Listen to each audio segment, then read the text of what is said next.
Hi, folks. Come on in. A nice cozy afternoon for everybody. We can see what people's questions are all about today. If you're here to listen, that's cool too. We'll see. I know I've got one question Georgina sent me because she can't come. So I can do that first if you guys still want some time to think, or you could jump in. If it's easier for you to put it in the chat rather than unmuting and talking about it, we definitely can. We might be quite a small group today, so that could be easier for you if you want to. If you want to go ahead and put your Substack URL in the chat, and I'll just find Georgina's question, and then I can speak to that first while everybody's deciding, if you like. Some more things coming in. Right, I haven't actually read it yet. I just saw it pop in and I was like, yep, I'll grab that and take it over here. Oh, here's Christina coming in. Good, good. Right, so who have we got today? Josephine's here. Abigail's here. Hi, Julia, Jill. Hi, Angela. Julia, Christina. I think that's everybody. Right, let me put in Georgina's question and see if I can answer this one that she has. Okay, my primary strategic goal for quarter four is the 2 month open atelier campaign where all my paid content is free for everyone, leading to a doors close on Black Friday, December the 6th, birthday week, to drive paid conversions. What is the single most effective, non-obvious tactic I can deploy during this generous preview period to build desire and maximize the number of free members who convert to paid at the deadline? Oh, she is coming in. She's coming in. I've just read a question out. Um, I'll just see whether she is. I think she's in. Georgina, if you can hear me, I've just read your question out. I thought I'd just get to it first as it was a typed question. Oh, bless you. Yeah, thanks. I'm just on the way to the gym. So you've read it out already. I read it out, yeah. So I was just going to dive in while everybody is introducing themselves and thinking about whether they've got anything to ask because that seemed like a really efficient way to use the time. So Georgina's asking about building the momentum of visibility and then converting people that have enjoyed our work to be paid subscribers and supporters. So the answer is nuanced, and we covered some of it in Monday's call in terms of the buyer types. So we talked about the reasons, the motivations that people might be likely to pay for the Substack. So this goes hand in hand with that call, which I know Georgina was at. So you're really wanting to see what you can do in terms of previewing what is going to be behind a paywall, so what the members are going to get. So if those posts are straight like for like, so this wouldn't normally be available, but it is today, that's really easy because then they can see the value, so they've had the value. So for example, my audience alchemy class last week, people can see the value, they can see my teaching style. We'll have much more time in the bigger container, but they can see everything there. So that's that kind of preview element of it. You also need to recognize that people miss things. So you might think that you're being really noisy and showing up a lot and people have clocked the deadline, but people haven't. So even things like adding the day of the week. So whatever the day of the week that the 6th of December is, adding that in, giving people a time as well. So like UK time this, it'll all close or the offer will finish. Just making sure that that is front and center so people know, oh, this is all part of something bigger and I've got a limited amount of time before I get to that place. Um, the main thing just to manage expectation is that people pay when they're ready. So even if people don't pay this time, they'll have built up all of that awareness and they built up that know, like, and trust factor to maybe pay next time when they've like been on that nurture timeline a little bit longer. So I do think it is for you, especially, is that kind of piece of feeling in. If people come and absorb what you're doing, live and you get some nice comments, then you can almost understand where your work's meeting them at, and then obviously what they value behind the paywall. Within that window, I'd also be doing some polls and surveys so you can really get into the kind of what is it that I am supporting these people with, like how are they feeling seen, how are they feeling educated or seen. So that sort of stuff would be really good. Final email reminders as well. So if you had a plan to like count down, you could count down in notes, 3 days till the offer ends, 2 days, 1 day. people need to see things over 16 times now to kind of clock them. So it used to be about seven, but because we're pulled in so many different directions, they reckon it's more than 16, maybe even heading towards 25. So between 16 and 25 times to sort of feel invited in. So I've just booked a mentoring session with someone whose membership I'm in, and this is, I think, the fifth time she's emailed me about it. So I was thinking about it and I was like, yeah, I should book that. Like, I really want to work with her before the year's finished. And then I was at my desk. She sent the final call, and I was like, well, it's the final call. I have to now. So it's understanding that there will always be those people that want to get in straight away because they see the offer, and then the others nearer the deadline because it's like their last chance, the doors are closing. So plenty of reminders is the single biggest thing I would say, and then also demonstrating the value. So I hope that helps. Yes, thank you. And my Zoom chat button is officially working this morning, so they must have Oh, fixed that good. bug. So yeah, I'll drop that in. I guess the only reason I wanted to ask that question, Karen, thanks for sharing, is because, as you know, I already did my first launch in the beginning of October after Mm, like a 3 month value period. But because mm. I'm so new to Substack, I don't have the numbers, and I wasn't sure if maybe part of your suggestion might have been, well, like just keep going until you have more numbers of free subscribers before you Mm. do that. I wasn't Mhm. sure what you thought. Well, there's different schools of thought on that. So some people, would say wait till there's 1,000 free subscribers, knowing that you might get between 3 and 5% that convert to paid. But also that doesn't take into account the nurture timeline that I like to talk about. And it also doesn't take into account, us learning as we go. So even if your paid space would suit being quite intimate, even with like just two or three people, that's beautiful. We don't have to be ashamed about that. We can just be like, I'm really glad the three of you are here. This is awesome. This is what we get to do together. So intimacy can be a selling point as well. So I think it just depends, and we've all got our own confidence levels with this. I just know that holding on to those percentage conversions, which is between 3 and 5% on average across the board, across everyone, can be as low as 1% conversion, can be as high as 10% and upwards, but mostly 3 to 5% of your readers on Substack will convert to paid. So that's like a dead cert. So once you know that, it's really just up to you about what you want to do and how you want to do it and how long you want to wait. So there's no hard and fast rules. I think we're just feeling into it and seeing what feels good. You could also go the other direction and just be like, I'm going to turn paid off and I'm going to, just do my thing for another 6 months, enjoy it, and then launch it all again. Like there's so many ways with it. So feel into it, Georgina. And then obviously you've got Diamond membership, so just drop me a message as things are landing for you, and then I can look over your overview of what you think you might want to do, like an activity plan. Yeah. Good. Right. Let me check the chat. Do, do, do. Lovely. Okay, so Christina's got a question. My question, looking for advice on when to turn on paid. It's on, but everything is still free, including my monthly online book chat. I'm a former lit professor, I think that means. Yes. Lush, Christina. Okay, um, so paid is on, Stripe is all tethered. That's good. And so I guess the bit that you're asking is when to paywall. Is that what you're thinking? Like when to? Mm, I mean, I have it's met twice my monthly book chat, and it's mostly my former students, which is great. But I have about 20 who sign up for them. I have 530 paid subscribers or 530 subscribers. I mm. wish I had 530 paid and 35 paid. So Lovely. Yeah. So they're not expecting anything extra or, getting anything extra. They're just not paying to now. Right. support you in the Patreon Correct. model. Yeah. And then Yeah. you want to shift to a paywalled model. Eventually, I mean, I just need to make it sustainable. Right now, I write Mm, weekly, and I'm getting paid what, like, $1 an hour to do what hmm I'm doing. Yeah, hmm so hmm I just need to make it sustainable. Yeah. Yeah. That's all. And That's all it is.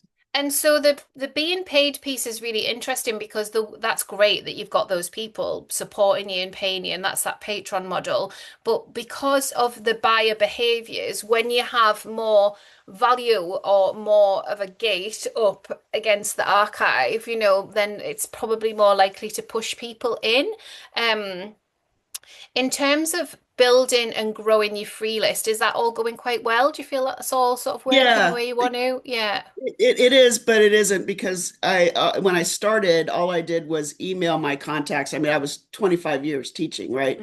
I Mm, emailed my contacts over, that I'd collected, and I didn't sign them up automatically because I hate that. I just emailed them and said, "This is what I'm doing," and hmm a lot of those came in, and those are my early subscribers, right? Yeah. Yeah. And then I'm on Instagram, but I don't do Instagram. I don't do YouTube. This just, I mean, I was teaching. I was devoting my career to teaching and scholarly writing.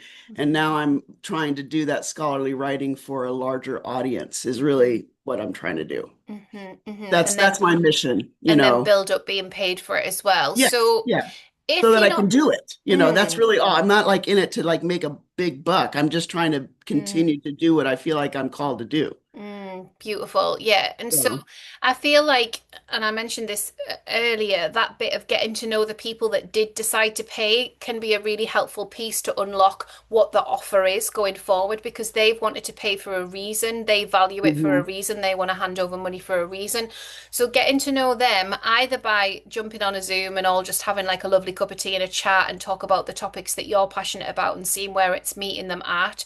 You want to record that and just say, I'm just recording it for my own research purposes. And then you want to understand the language that they're using in terms of like, oh, this really inspires me, or I feel like this really spurs me on, or I just love the way you write. You'll get quite a lot from that. And then Oh, you'll I be, see. So you're saying just invite just my current paid subscribers yeah, to a Zoom meeting. That's a good yeah. idea anyway, because then Yeah, that makes them seen, right? You're like exactly. talking about that. Yeah. Yeah. Yeah. So valuing them in that way and helping them feel seen, and then you understanding what that exchange is that's going on. Like people will say to me, like, I pay for Sparkle, but I don't come to anything, but it's just great to know that it's there and I can go into the archive. Whereas other people come to a lot of calls. People are like, oh, I've not engaged for 6 months, but I'm looking forward to coming back. There's just all sorts of different things going on for people. So that could really help. And then in terms of the price point, what price point have you got it set at right now? Oh, I just have the 5 monthly and $50 manually, and Yeah, then I have beautiful. yeah, Yeah, yeah. gorgeous. So in terms of you feeling properly paid, what you could look at is this sort of 5-year plan. So we do a lot of this work January time. But if you Okay. had the 5-year plan and you were like, okay, like I'm gonna put the prices up, but anybody that gets in before X date will get it for the 5 and 50.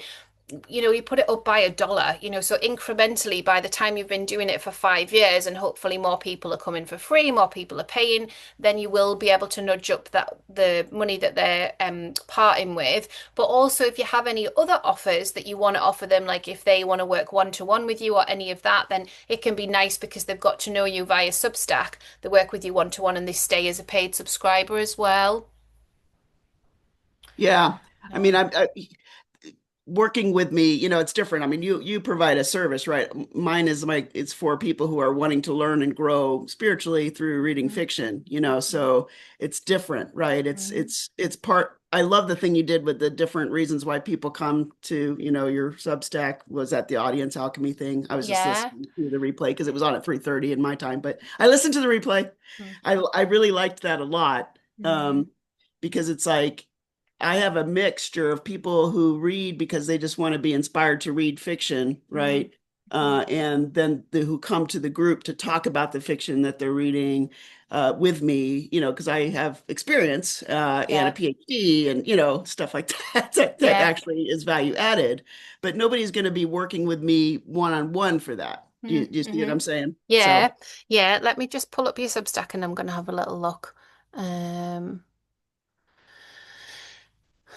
there we go. Right. Share my screen. Sometimes just might get a couple more ideas drop in for you if we do it yeah, this no, I way around. appreciate that. I like as many eyes on it that can, that give me Yeah. thoughts. Yeah. Um, Beautiful. So the invitation there is read with me, which is beautiful. And then you've got different rooms here.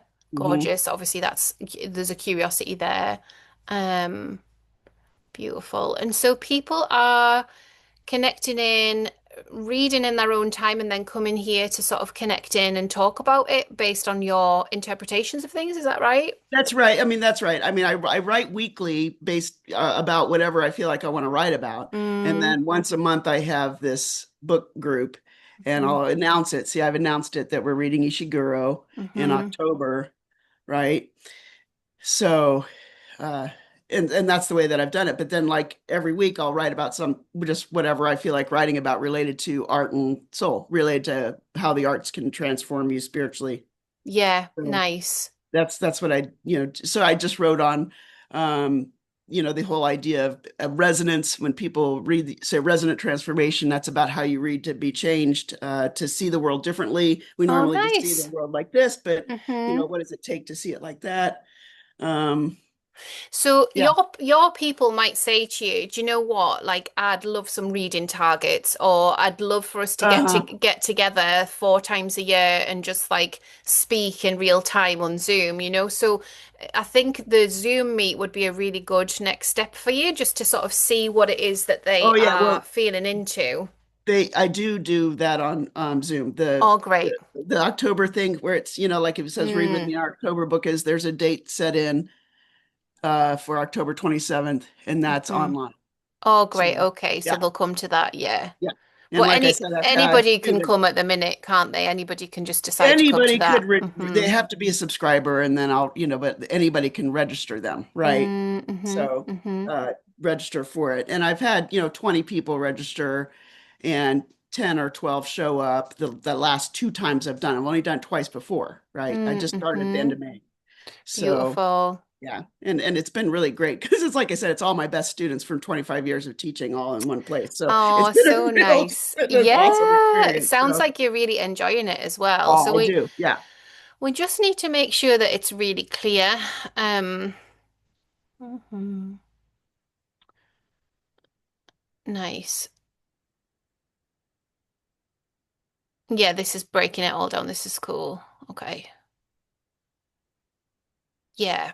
So I think we want to just really break down what the invite is into the sort of who it's for, where it happens, what happens, and make sure that they understand the motivational stuff that you spoke so beautifully about as well. So I think I talk about building out a sales page on Substack to help with people converting to paid. And that is a page that just outlines like this is the pitch basically, like this is the value, this is what we do, these are some testimonials, this is who's here and what they've said, this Where is do the you put direction we're that? heading. So Do you put that on? yeah, you can put it different places, but you can link to it from your about page so your about page doesn't get too long. Okay. Um, so if you wrote something like, if you'd like to work with us on a deeper level, I encourage you to be a paid subscriber. Obviously, we need to figure out the paywall bit, don't we? But we're just sort of Yeah. chicken before I get the minute. So Yeah. you would lead them there, and then you could also have it here on the navigation bar. I think what I would do is I would probably have this read with me as the page and then link to all of these as well on the page. So it's like just a deeper dive. It's like a different tier. So you go read with me in the page, then you advertise basically everything that you're doing, and then you link to all the past posts. Um, if you want to. I mean, I don't know whether people are going into the archives or not. It's probably more like a current thing, isn't it? That they want to be Yeah. part of something. Yeah. And then you can also have it in the footer of your emails. So if you'd like to read with us more deeply, or if you'd like to examine this topic with us, you can join the book club for the current month. Here's all the hmm information on how it works. People don't know how things work. People are always Yeah. skim reading and missing stuff. So a sales page just gives us that opportunity to be like, okay, this is what it is. This is who it's for. Lay it all out. Yeah, add Yeah. the subscribe button, which will take them through to obviously being able to subscribe here, and invite them in a bit and just see how that goes. I think in terms of paywalling, because you've been doing all of this in an open access way, you could just give yourself a container to kind of go, okay, like after this point, so maybe it's Yeah. January, Yeah. after January, I'm going to start paywalling the book I've been club? thinking January actually myself, because Mm, that will be, a little over 6 months, and yeah, hopefully I will have a even larger base of free subscribers. yeah, So I have already yeah. been thinking that way. And I Yeah. think if you connect in, if you've not already connected in with Simon Hazel over at Footnotes and Tangents, he lists the book clubs that happen on Substack. Oh, And he does? he's got a listing of Uh, them. So everyone that runs book clubs on Substack is on one of his, like, I think it's a page that he's built out. So it uh-huh. describes which different types, whether it's self-development or fiction or what it is and what the lens is. So that would be a really good listing for you. Yeah, yeah. I mean, I've Mhm. followed him, but I didn't know he did that. Yeah, So he's got yeah, that that as well. And he that would be probably, really helpful, yeah, because he it's hard for me to. probably, The algorithm is not my friend. It's not yeah. working. I'm not finding people. Because I don't Yeah. have the larger outside following. Yeah, and I So think just it's that bit of like gentle networking where, yeah. you get on that list and then you share it on notes and then you share it every single month. Oh, I'm so delighted that I'm in this listings with all of these other Yes. people that run book clubs. There's no competition in any of that because people will just choose the book clubs that they want to go to. And also, other people that are in book clubs love book clubs. So it's like, oh, great, I Yeah. didn't realize Christina was doing this. So that can really help. It could also, if you're confident to do it, it also could be good to go live with one of your readers. So if you get along with someone really well, and obviously, like you said, some of these people in person, you could go live and just talk about it all, like talk about what happens, talk about how you choose the books, talk about the Ooh, I love responses and the that. transformations that people have had by being part of the book club. So it's just that thing of like, like if you were walking past an arts venue and you could hear music, but you were like on your way somewhere, but the music was really pulling you in, and then you were like, actually, I'll just spend 10 minutes.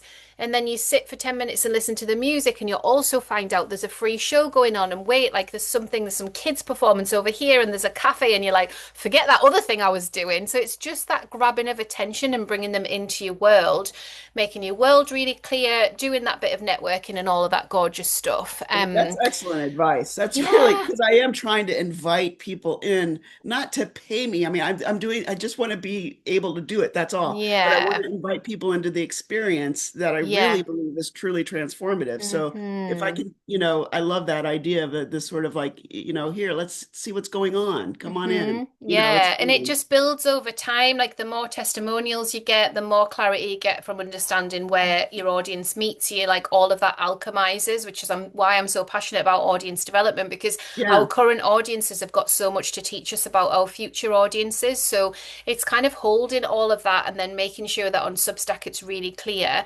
In terms of like other points of connection and things, don't be afraid to share it in the Sparkle chat and just be like, oh, I'm just practicing, but basically, in a nutshell, this is what I'm about. Like, if any of you here, it's all paid subscribers in there. There's none of my free list are in there. Right. So it is an Right. intimate group to be able to say, I've had a think about this. Do you guys think this is clear? Like, is it clear to you? Do you Uh-huh. feel invited? And just use that as a bit of a practice, and then you get more confidence to put it out on notes as well. That's great. That's Yeah. great. Thank you very Yeah. much. You're very good at what you do. Oh, thank Thank you you. so much. That's super kind. I just really love doing this work, and the reason I wanted to do the hot seats with you all is because obviously this is how I work in my one-to-ones, but we have like a deep dive hour. Whereas with you guys, I felt like with the masterclasses, I was only getting like snippets of time with you. So it's been really helpful, and I know other people are here just to listen as well, and they find that helpful. So thank you. Okay, so Marie Louise has some questions. So do you want to unmute Marie Louise, or do you want me to read this out? Here she comes. Hi, lovely. You okay? Yeah, I'm okay. A bit overwhelmed, but I'm okay. I'm not sure where to start. I've taken some steps since listening to some of, I don't remember how I listened to so many workshops from you. So I Oh. really took the plunge last Friday, and Mm, after after a class, I changed the name. Was formerly called Weaving the Strands, which really reflected the fact that I was experimenting, mm, and I didn't really change the. I left the posts, mhm, I changed the some pictures because I had some professional photos taken, so Nice. and they reflect the. I removed. I didn't change that about page. I think it's good enough for now because I It's would like beautiful, to. yeah. Hmm. I would like to write a post about what is Fiercely Human and what it's about, and Hmm. I've been brainstorming today what could be a paid offer. Hmm. So yes. So the thumbnails with text on them they are all the posts. Hmm. I used to do that last year and I think it makes everything cluttered. So I'd rather yeah, I will change them eventually. Mm. Yeah, I think it Um can feel like a lot to read, can't it? Like we're already yeah. reading the image and then Mhm. we've got to read text on the image and then it gives us a really clear text, doesn't it, with Substack in the title. So sometimes it can add something, but yeah, I think it is cleaner just to use an image, isn't it? But no rush to replace those. Yeah. So I think what I'm wondering is 'cause I have always so many ideas. Hmm. I'd like to focus on one thing. Hmm. Hmm. So why don't you tell us what fiercely human is? And then in that articulation, obviously we've heard it, you've All said right. it, and there might be something in that. What do you feel it is? Okay. Can I pull up what I've been writing today Hmm. to Yeah, for help me, sure. or do you want me to go freehand? Well, I just thought if you just spoke to us about it, but All obviously right. if it's helpful to have your notes, that's cool. All right. So, well, Fiercely Human, the name came to me years ago. Um, in a time that I wasn't really sure what I wanted to do with it. I thought it Mm, was a novel, and then I thought it was a self-help book, mm, and then came COVID, and at the time I was a health coach, and I had to drop that career because I have four children I had to homeschool. mhm, And then I became an artist and I started to paint a lot. And I think if we think about now, I'm reconnecting to who I am. I'm a philosopher mhm, first. I have a master's degree in ethics and the ethic of care. And I really wanted to bring that back. And the name Fiercely Human is really about there's this dichotomy about the way we use being human.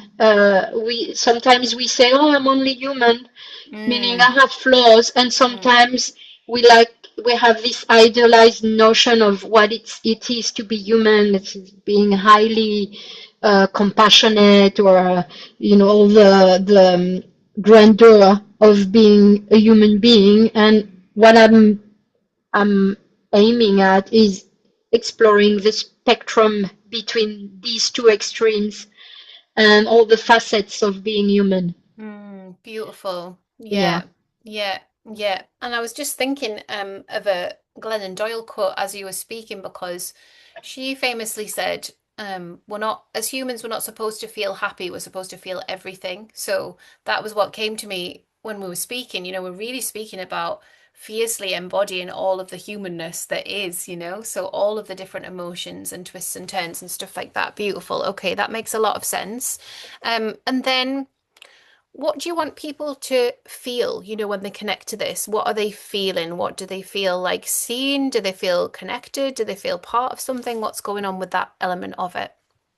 I guess I'd like them to feel some sort of relief.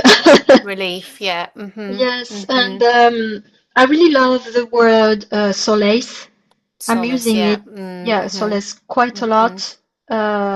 And the feedback I had and some comments were that uh, people were uh, feeling seen in Nice. experiences they Yeah. had, but they couldn't quite articulate because I think I am able to bring perspective. Mm-hmm. Mm-hmm. Uh, So, yeah. so here, this is a beautiful welcome, and then this is the about you, but then we need it to be about them. So before the keep in touch line, Mm.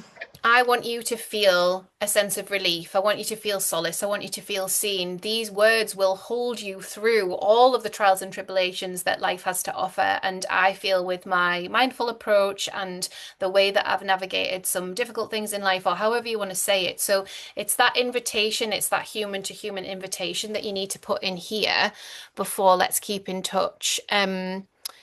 And I think that'll just add that layer of connection that you're looking for to connect to the audience. And then also in your writing, and this comes from this kind of engagement consultant hat that I wear, you're always trying to break that fourth wall and re-invite them in. So you can be writing a really personal piece, but you might stop to say, I'd love to hear from you if you've experienced anything like this, or I'd love to know what you do to slow down and take care of yourself. Whatever language you use, it's just bringing it back to the audience member, to the individual that is receiving your words. And then always that invitation to meet me in the comments. Like, I'd love to chat more about this, and opening up that community side of it, I think could really help. But yeah, the piece that you're writing about Fiercely Human is also the invitation piece. So it's holding both of those things and then finding a way to combine them into a pinned post, I think. That's what I have in mind. Mm. Yes, to replace the hope experiment and maybe have, because it started as a summer of hope, but I'm thinking I want to keep exploring that like in an ongoing manner. Yeah, And I think that'd be really nice to do. so the what I'm aiming for this publication um, is to fill a gap where we don't, activism feels very threatening sometimes. I had this conversation with my daughter that we don't want to go in protests. It feels very scary. I don't want to get hurt. I have a family and things, but I want to be engaged. But then, I don't want my nervous system to be activated, but feeling like being numb or withdrawn is doesn't feel good either. Mm-hmm. So this is where I'm going with this hope experiment. Like, Yeah, so it's that gentle activism, isn't it? It's that call to activism in terms of yes, those things that help us to feel empowered to be able to show up for the causes we want to show up to. Yeah, yes. beautiful. The other Mhm. part will be the poems, but I've been very shy to share them. But I have to. And Jump.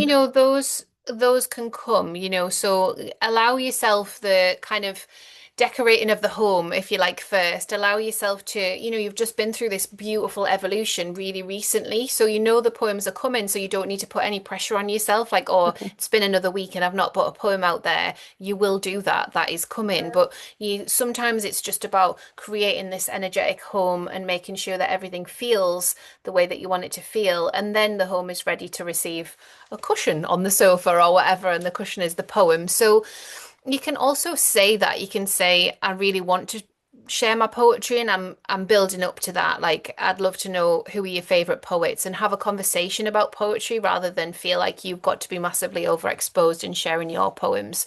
You're meeting your audience in a place around poetry first. Okay. Hmm. All Anything right. else? Was there other questions, or is that kind of giving you a bit to go on? I don't like to overwhelm everybody, but No, no, yeah. yeah, sure.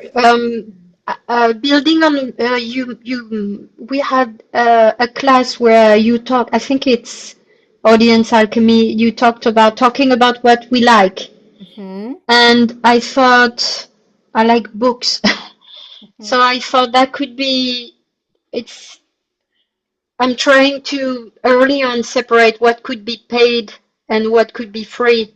And I would like to keep the more in-depth explorations for a paid tier, but I think it would be nice to have a section about things I'm noticing and things I'm reading. And so I want to know if this is, or because I think this is already, already a lot of that. So I'm not Well, sure.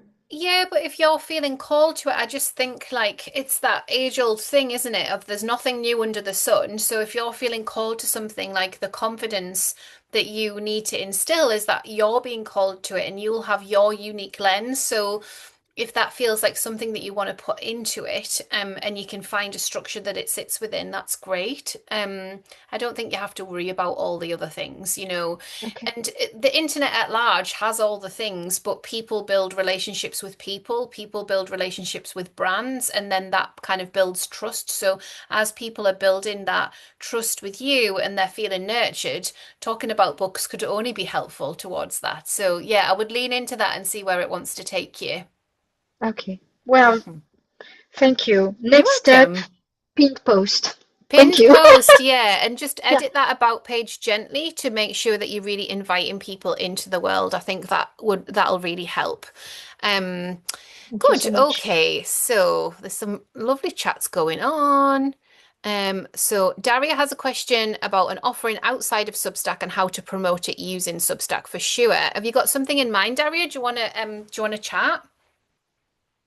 Yeah, I've been working on this mobility program. In fact, I was working on it when I did the mini mine this Yeah. summer, and I've actually got the part that's kind of been hold part of what's been holding me up is the sort of the outside part, the tack on the outside. And so I've finally got that pretty much done. So now I'm to the point, what I'd like to do is I would ideally like to release it before um so that it would fall before Thanksgiving in the Okay. US. Hmm. So it's a 15-day program. The first time I run it, I'm going to do it as sort of a live where Hmm. I'm going to have group coaching chats and things like that.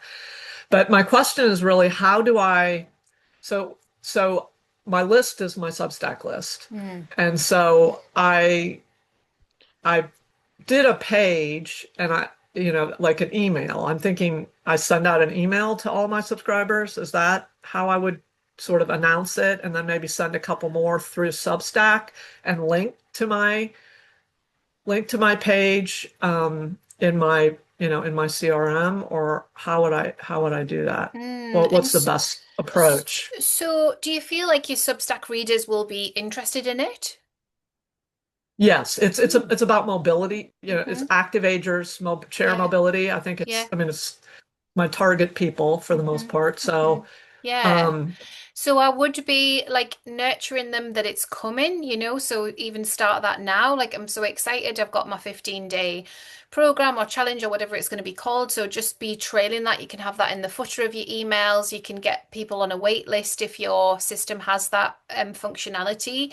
Um, and just trailing it through. Like I said, people need to hear about something a lot before they buy it. And then you can do your emails from Substack about it for sure.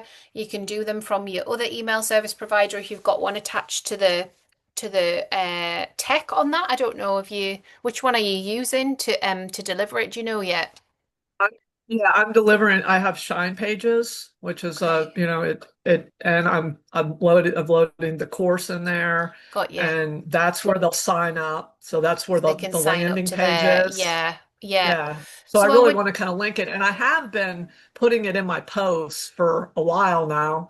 I don't know if people believe it's actually coming at this point. I think uh well just put the I've been dates. talking Just about it for a just little put the while. dates. I think once people have a date, they're like, great, you know, they'll put it in their Okay. diary. So just put the dates in. Um The only way we can be ready is by doing the thing, you know, like we can obviously, you know, when I put the audience alchemy class in, like I didn't have a clue how that was going to fit with anything else, but I was like, I'm just going to put the date in and get people signing up. It was a free thing, you know, get people signing up. I was talking about it more. People were asking me about it more, and then it gave me that momentum. So it was like 111 signed up for the free class by the time I delivered it.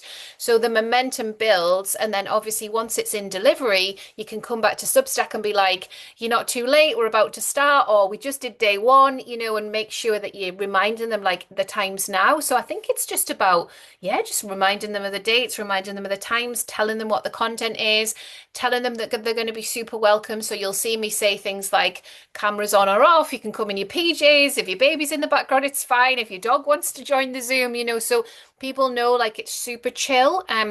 So that side of it as well, you know, you might need to see them through the screen so that might be a different invite, but just making sure people know exactly what to expect if they join the thing. Okay, and then do it. And so put it in posts, but then also like maybe a separate email that links to the landing page so that then they can sign Yeah. up and pay. Yeah, And I I was think thinking I about giving think my paid so. subscribers a discount. Like Hmm. if you're an annual paid subscriber, you get like 25 or 30% off the Yeah. cost of the Yeah. program. Yeah. Because I was So hoping to maybe drive up some of my paid subscribers that way as well. yeah, It so was sort then of like that's a a dual. like there's a different message there, isn't there? So like within your about page, that's the first place I would put it. So like as a paid subscriber, you also receive 20% off my program and then the name of the program. And then emailing those paid subscribers to remind them, or you also get 20% off this program. It's starting on this date. So in the end of the buyer psychology class that I delivered on Monday, I show you how to email from the subscriber dashboard and do your filters Right. so that you can filter just for people that are paying. And then that way it doesn't get posted to your Substack website. It's just a pure email that goes out. So it'll never, appear on your Substack website. So I think for something like that, that's the better way to do it. Okay. And then to sort of drive people to pay or encourage people to pay, it's like maybe they were on the fence but hey, if you sign up for this program as an annual paid subscriber, you also get 20% off. So Mhm. would I deliver that through an email or should I just deliver that through maybe Yeah. a post? Yeah, I mean, either or. I just know with sales emails, because it is very direct, the delivery rate's higher because it just is delivered in a different function. So it delivers at a higher rate. So sometimes, my posts drop down to like 80% delivery, which means 20% of my people just never see them. Whereas with email, it's well over 90 and sometimes up to 100% delivered. So that's really strong about it. And then also the message is very clear. Like I am emailing you to tell you that you have 20% off. So it's like I mentioned at the start, Ruth emailing me to be like, it's the last call. I'm like, oh, it's the last call. I wanted to buy that thing. I better buy it. So it's really helpful to do that on email and then people know, okay, like she's talking to me, like this is for me. Whereas with posts, especially if we're reading the app, it's like, oh yeah, we'll get to that. Or, oh yeah, like that headline doesn't necessarily scream urgency at me. So like I might read it at the weekend. So just plotting them all out. And you can do that just in a document, like a series of 7 emails to promote the thing. There's maybe a couple, that are just, teasing it, and then the others are more direct, and just map them all out and see where you get to. Okay. All right. Mhm. Bit of work to do. That's Yeah, well, that's always the problem, right? But what you said is right, and I actually did a note on this yesterday. Is you know you can always be getting ready, but unless you actually put a date on it, it's never Mm, going to happen. And so I'm to that mhm, point now where it's like I've just got to mhm. put the date on it, and And I love your idea of delivering it live, right? Because you deliver it live, but then you've got the replays. So that's a beautiful resource, isn't it? But it means you're definitely going to show up. It's this beautiful mobility class. So you could show up with a cold, you could show up with low energy, you could show up with high energy, but you're just saying to them like, I'm going to show up. So come and show up with me. Like that feels a really nice invitation. yeah. Okay, great. Thank you so much, You're Claire. welcome. You're welcome. Okay, where are we at? Now, does anyone want to put their little Zoom hand up? I'm just gonna get a sense of who else wants to chat. Um, do, do, do. Are you guys all talking to each other? And then I'm like, who wants to ask anything?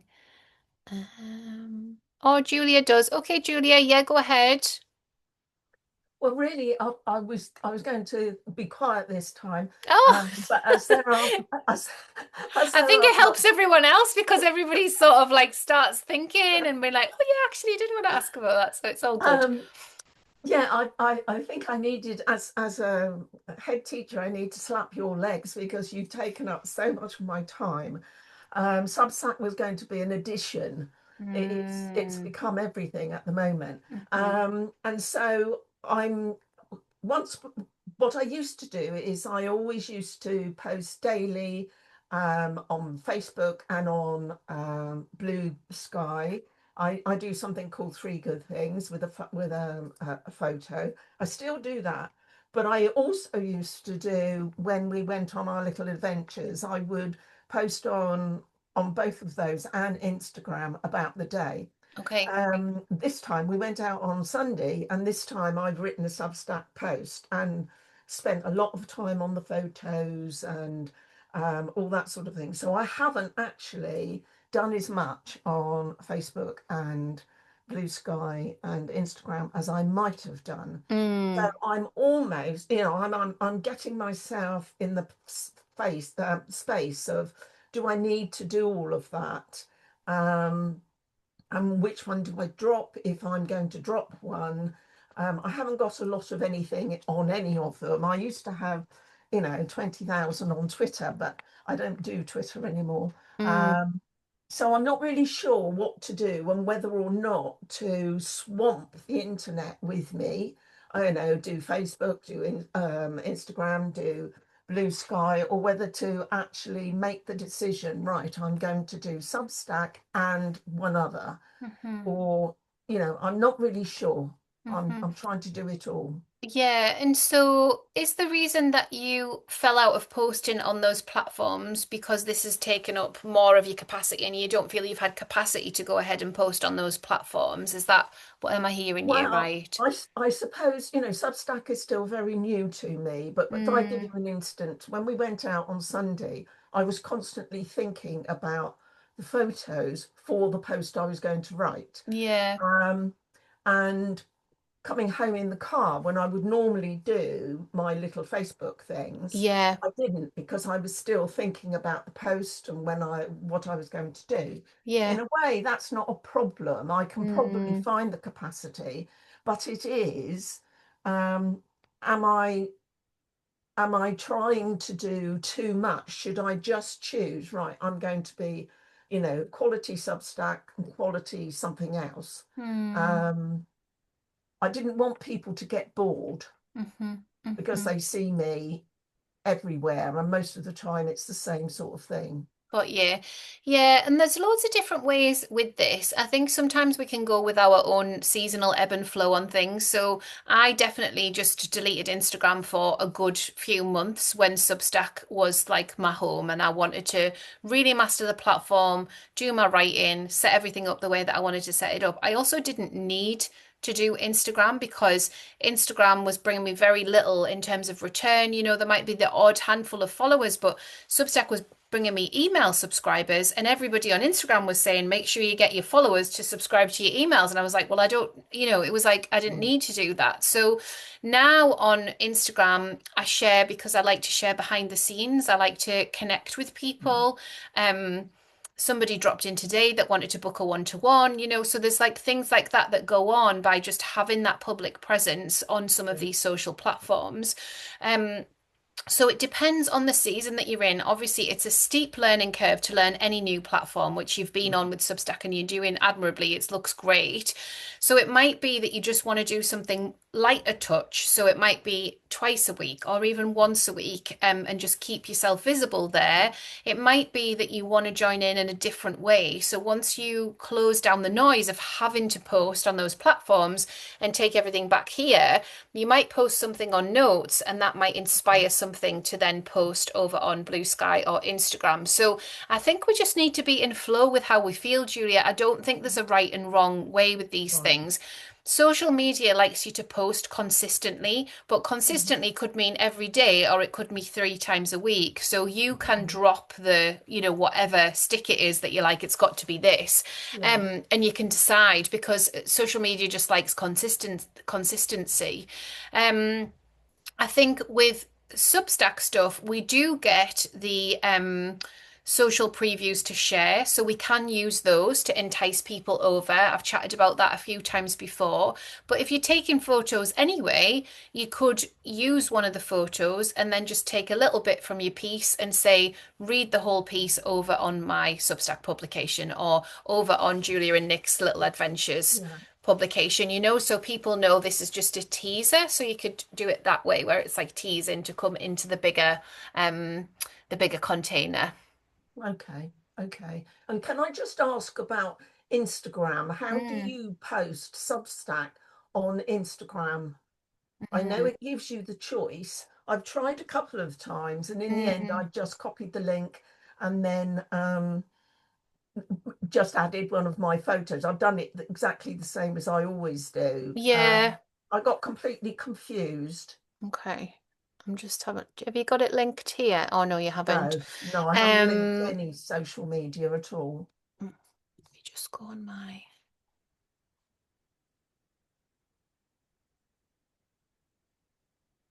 So we find one. So this one is a post that I put out on Sunday. Yeah, And I use the social preview that Substack give me because it says the name yeah, of the post and it's got the link there. And then in this, I say comment news 25 to read the whole piece. And then I've got a little robot that delivers it for me called ManyChat. I've got a tutorial about that, a free tutorial.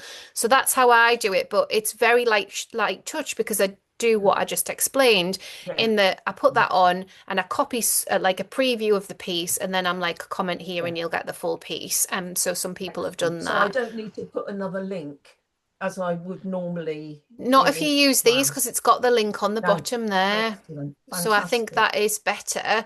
Um, these don't do as well as if you were going to put up a carousel of images or a reel. Right. So this one was a carousel of images that are like unique Yeah, photographs that people can flick through. So they tend to do better and reach more people. Like Instagram is just like a whole game in itself. yeah, But you can see that's got more engagement than one of these static posts would be. But I right. think that I just go with whatever energy I've got. And I also post from the desktop. So this was on Sunday, and I'm not really online at the weekend. So I'm just like, I'll just throw this up quickly so people know it's posted. It was scheduled ahead of time. And then there's this one for about all four buyer types. So you could definitely do that. And Yeah, you can just play around. Obviously, with Instagram, it does give you the analytics. So you can have a look at the analytics and see what's going on in terms of reach and engagement and that sort of thing if you want to keep a presence there. yeah, Um, all of the audience development lessons that I talk about on Substack, but also in the audience alchemy class, really help with how we're speaking to an online audience. So if you've got anything that you know about your audience, it can be really helpful to kind of speak directly to them. right. You Okay. know, I know that I've got beginners who don't know Substack. I know that I've got creative expressionists that have written online before and want to use Substack. I know that I've got business owners. So you'll see me speak to the different avatars of people across Yeah, socials, on notes, in my Substack publication. So I think that clarity can really help. But I definitely don't think we need to burn ourselves out trying to grow an no, audience. We want to be doing our best work and know that the best work can be like cut and pasted into these social platforms. And yeah, then if we've got the energy, you know, we can show up and talk on those as well. lovely. My problem is that I keep changing personas. As since I've retired, as a head teacher, I've sort of had three different careers, and each of them has had a social media handle, Mm, and it's about how I train my small following with this persona to actually come to the new persona. mhm. But that's for another day. I hear you, and I think the one thing that we all have in common in trying to do this work is that people connect with people. So even though you think they're quite different, you've been at the core of all of those things, whatever they were. So a lot of the time, you know, people end up on our list because they connect with us. I've got people that I worked with like 10 years ago on my email list that will never ever buy anything from me, but they just No, want to be connected, you know. no, So that's all fine. You know, it's fine yeah, to go through those evolutions. And I think it's good to reference them because our yeah, audience are a bit nosy. You know, they like yeah, to know, oh, yeah. why I is she mean, doing that now? What's she up to then? You know, people I just just need it realised that my explained. label says at the head's office. That's what I was known as Before. before. Mhm. And I'd go to conferences and people wouldn't know I'm Julia. It would be, oh, it's the head's office. How Got you. marvelous. Hmm. And it's about, but the head's office doesn't really fit with Nick and Julia's Little Adventures. No, And I've but I got mean, educational. the story of retiring from teaching and then that lust for life that you have does, because teaching and especially being a head teacher is relentless. Like, we always joke, don't we? Oh, teachers get the best holidays, but it's like you guys need them, like, and so maybe because of your career and because you were in that head teacher's office, this has Yeah, given you that lust for life that then has moved you into that next evolution. And that's a beautiful story to yeah. tell. So I think we Mhm. don't ever have to shy away from the evolutions of things that we've had. I remember I was on a Zoom call teaching Substack with an ex-colleague, and she was just like, it's so interesting to see how you've brought your festival mindset to a platform like Substack. And I was like, oh, bingo. Like, I've never articulated it like that. And now I articulate No. it like that all the time because I used to work in festivals and events, and she knows me with that hat on. Um, and so I hadn't been able to like figure out what it was that I was so excited about in terms of the get creative message, the joyful growth Yeah, message. And that gave me new terminology to be like, oh, it's because we get to do, we can listen to the audio, we can watch the video, we yeah, can go and join a class over there. It's the festival mindset, it's the festival piece. yeah, So all of this stuff just gives us more words and more ways to articulate it, what we're passionate about, and then how to invite those people in. We want it to feel alive, and we're yeah, alive, so we just need to write about it in that way. yeah. Okay, thank you. You're so welcome. Good. Okay. How are we doing? Um, oh, Josephine's saying many chat is only available on a business Instagram account. So yeah, I don't pay anything to Meta though, so I think you could change it if you classed yourself as a business. If you wanted to. Is it a business and a creator account? You can have it with Josephine. I'm not 100% sure. And then Georgina's got some nice thoughts for you in the comments Mm, as well about your online spaces. It's all that congruence piece, isn't it? mm. Marie's coming back in. Does anybody else that hasn't chatted yet? Georgina's putting her hand up, but does anybody else want to jump in and ask any questions? We are nearly at time, but I've got time for you. So, Josephine, Angela, Abigail, do you want to? Josephine, you do, yeah. What would you like to ask, lovely? Yes, I had a question from uh, one of my paid subscribers about the replays of live calls, and she asked, well, um, I would be more comfortable if the replays were only out on Substack for perhaps a month and then being closed. And that's not going to happen. But what I just said to her that it is for a closed group for the subscribers, and you're welcome to keep your camera off. Is there anything more I can say to sort of reassure her that it won't display all her underwear all over the internet? Yeah, Um, yeah. And I mean, this is that thing, isn't it, that we speak to about people having their expectations met about what we're doing because it is mm, so new. It still is really new. I yeah, remember, and I've spoken about this before, I didn't jump into hot seats on a program because those calls from the past programs were available for everyone to see. And I was like, oh no, I'm like so not comfortable doing that. And that was only probably like 4 years ago. Whereas now I'd be like, mm, oh, it's fine. It's just the internet. It's fine. Like, I think lots of us have just different tolerance levels, don't we, with yeah, yeah, what we're doing. So I think what you've said is brilliant. You can have your camera off. Obviously, I mm, give people the option to ch like write it in the chat. I mm, also pin my video, so you guys will have noticed that because obviously it's helpful for replays for my video to be yeah, pinned if I'm sharing my screen. So I think people feel more reassured about that.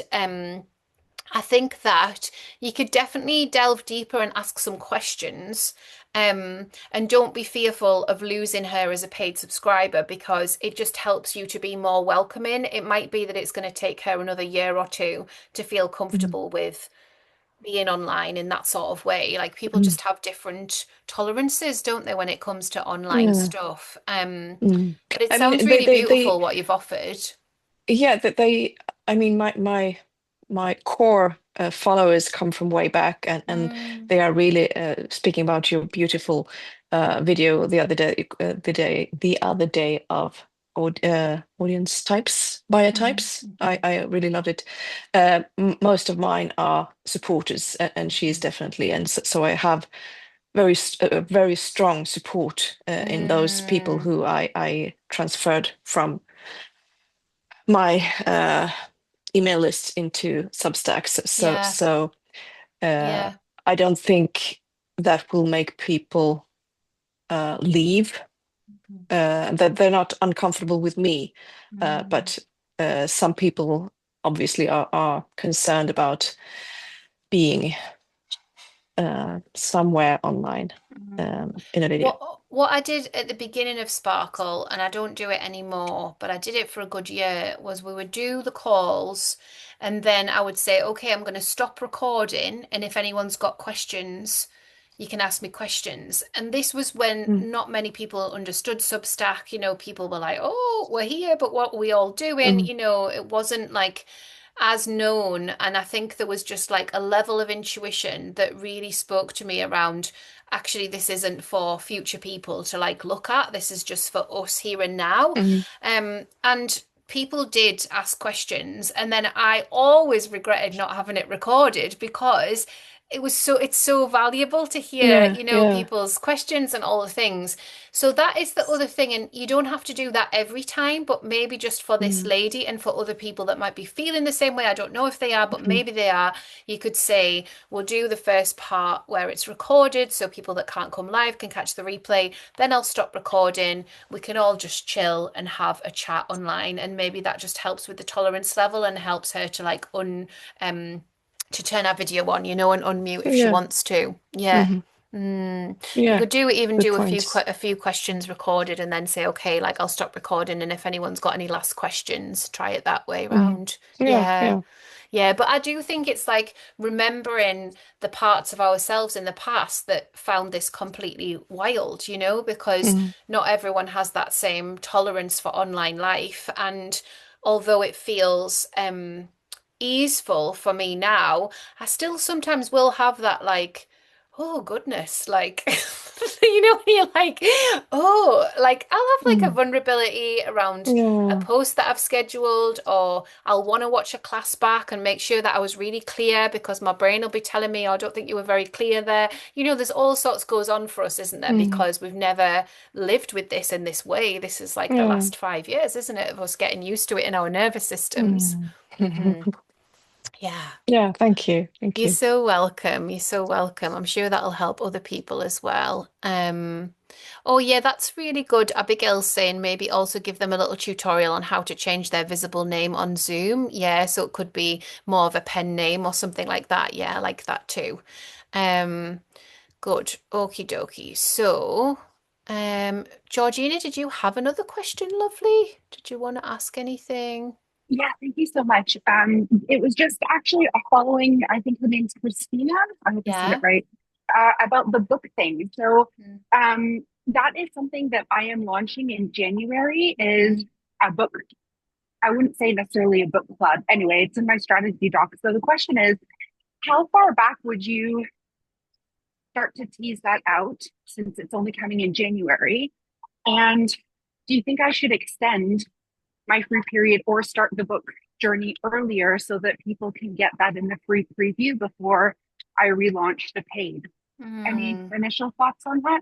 So this is a good time of year for previewing things, but then once it gets into like end of November, December, everybody's just massively distracted with the holidays and like they're busy, maybe taking some time offline or, leaving the internet. So I think now is a good time. You can definitely write a post on it or have it on a page to describe what it's going to be and link to that.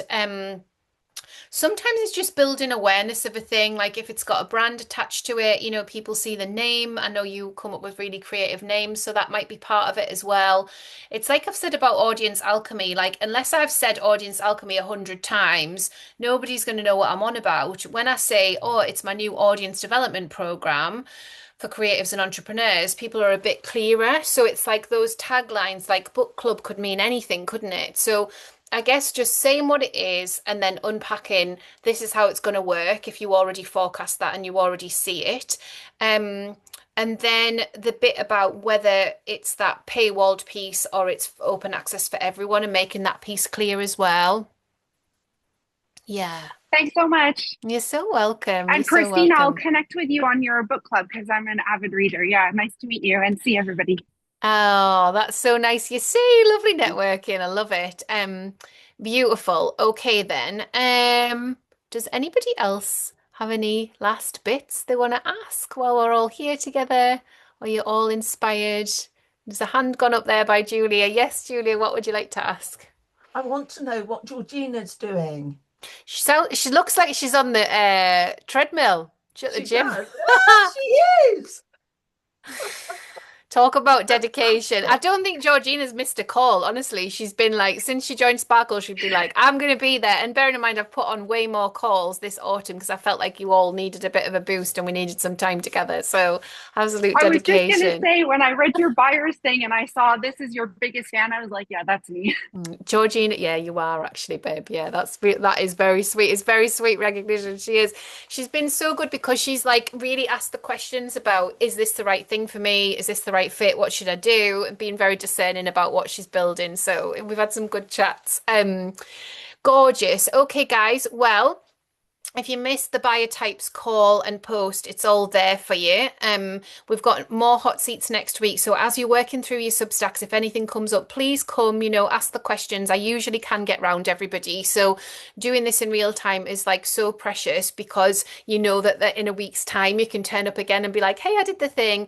Share in the Sparkle chat, like it's your chat space. So if you've got something you want to practice, if you've got something you want to share, if you're nervous about anything, it's there for you. And I also pop in and out a lot. So I'll see you over there and have a beautiful evening. Take care, everyone. Bye. Bye.